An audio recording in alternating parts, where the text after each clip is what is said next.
A colony of the US, Argentinians contemplate future after Trump-backed Milei coasts to victory.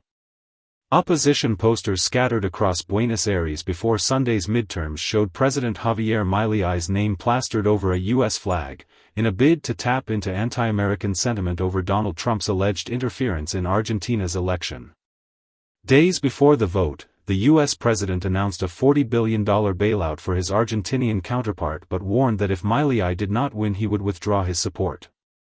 Despite what has been described as the lowest point of his nearly 2 years in power, with an economic downturn and allegations of corruption, Milei won by a wide margin, about 41% to 32%, something opinion polls had failed to predict. With the result, the president's party, La Libertad Avanza, went from holding a modest presence in Congress, to a majority when combined with the seats of the center-right PRO, the party of former President Mauricio Macri, which has already been an ally to Milei. The sweeping victory, which even the president admitted had taken him by surprise, left many wondering whether the result reflects genuine support for Milei or if it was merely the outcome of what many saw as Trump's economic blackmail.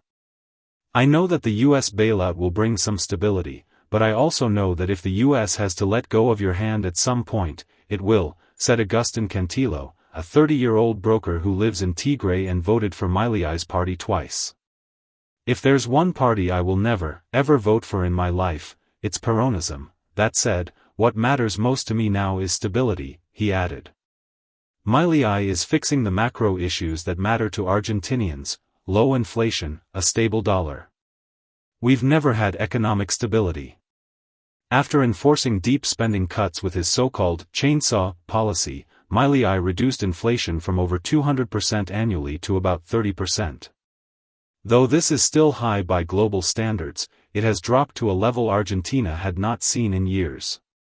On the other hand, his policy of burning through dollar reserves to keep the peso overvalued has already led to the International Monetary Fund lending $20 billion in April, of which $14 billion has been disbursed, and the recent U.S. bailout.